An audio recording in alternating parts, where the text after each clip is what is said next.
இன்னைக்கு இந்த வீடியோவில் நடிகை த்ரிஷாவிற்கும் ரஜினி சார் அவங்களோட பொண்ணு சௌந்தர்யா ரஜினிகாந்துக்கும் என்ன தொடர்புன்னு தான் பார்க்க போறோங்க. இப்போதைக்கு பரபரப்பான செய்தின்னு பார்த்தோம்னா நடிகர் விஜய் சங்கீதாவோட விவாகரத்து செய்தி தாங்க. இல்ல நடிகர் விஜயோட மனைவி சங்கீதா குறிப்பிடுற நபர் நடிகை த்ரிஷாவா இருக்கலாம் அப்படிங்கிறது ரசிகர்களோட ப்ரெடிக்ஷனா இருக்குது. தொழிலதிபரும் திரைப்பட தயாரிப்பாளருமான வருண் மணியன் அப்படிங்கிறவருக்கும் நடிகை த்ரிஷாவுக்கும் திருமணம் நிச்சயமாகி அது பிரேக்கப் ஆயிடுச்சு அப்படிங்கிறது எல்லாருக்குமே தெரியும். இந்த ரெண்டு பேரோட திருமண நிச்சயதார்த்தம் பிரேக்கப் ஆனதுக்கு அப்புறமா தொழிலதிபர் வருண் மணியன் கனிகா குமரன் அப்படிங்கிறவங்கள திருமணம் பண்ணிருக்காங்க. கனிகா குமரன் அப்படிங்கிறவங்க யாருன்னு பாத்தீங்கன்னா முன்னாள் அமைச்சர் KP கந்தசாமி அவங்களோட பேத்தி தாங்க இந்த கனிகா குமரன். இவங்கள ஏற்கனவே வருண் மணியன் காதலிச்சு வந்ததாகவும் இவங்க ரெண்டு பேருக்குமான ரிலேஷன்ஷிப் சரியா இல்லாம பிரேக்கப் ஆயிடுச்சு.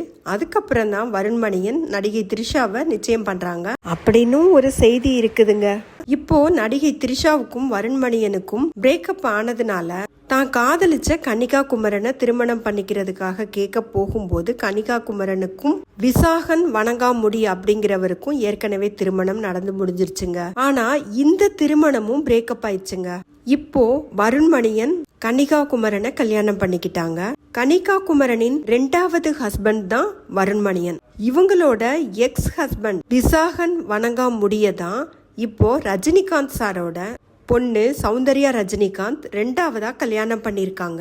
இப்போ நல்லா புரிஞ்சிருக்குமே நடிகை த்ரிஷாவுக்கும் சௌந்தர்யா ரஜினிகாந்துக்கும் என்ன தொடர்புன்னு. என்னங்க கேட்டதுமே தலை சுத்துற மாதிரி இருக்கா? அதாவது நடிகை த்ரிஷாவோட எக்ஸ் ஃபியான்சி வருண் மணியன் மனைவி கனிகா குமரனோட முதல் ஹஸ்பண்ட் சௌந்தர்யா ரஜினிகாந்தோட 2வது ஹஸ்பண்ட். அவ்வளவுதாங்க மேட்ரு. புரிஞ்சவங்க விட்டுருங்க, புரியாதவங்க திரும்ப பாருங்க.